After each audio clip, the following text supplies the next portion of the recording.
ಶುಭೋದಯ. ಎಲ್ಲರಿಗೂ ಕನ್ನಡ ರಾಜ್ಯೋತ್ಸವದ ಶುಭಾಶಯಗಳು. ಹಂಪಿ ಅನನ್ಯ ಇತಿಹಾಸದ ಮಹಾಕಾವ್ಯದ ಭಾಗವಾಗಿದೆ. ಇದು ಕರ್ನಾಟಕದ ವಿಜಯನಗರ ಜಿಲ್ಲೆಯಲ್ಲಿ ಸ್ಥಿತಿಸಿದೆ.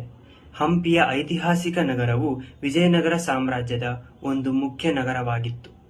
ಹಂಪಿಯು ಭಾರತದ ಅತ್ಯಂತ ಪ್ರಸಿದ್ಧ ಪುರಾತತ್ವ ಕೇಂದ್ರಗಳಲ್ಲಿ ಒಂದಾಗಿದ್ದು, ಇಲ್ಲಿಗೆ ಪ್ರತಿ ವರ್ಷ ಲಕ್ಷಾಂತರ ಪ್ರವಾಸಿಗಳು ಹಾಗೂ ಇತಿಹಾಸ ಪ್ರಿಯರು ಭೇಟಿ ನೀಡುತ್ತಾರೆ. ಹಂಪಿ ಎಂದ ಕೂಡಲೇ ನಮ್ಮ ಕಣ್ಮುಂದೆ ಸುಳಿಯುವುದು 50 ರೂಪಾಯಿ ನೋಟಿನ ಹಿಂದೆ ಇರುವ ವಿಜಯವಿಠಲ ದೇವಾಲಯದ ಕಲ್ಲಿನ ರಥ, ವಿಜಯನಗರ ರಾಜಮನೆತನ, ಕಲ್ಲಿನಲ್ಲಿ ಅರಳಿ ನಿಂತ ದೇವಾಲಯಗಳು, ಕಲಾಕುಸುರಿಯಿಂದ ಕಣ್ಮನ ಸೆಳೆಯುವ ಗೋಪುರಗಳು, ವಿಶಾಲ ರಸ್ತೆಗಳು ಹಾಗೂ ಪ್ರತಿಮೆಗಳು.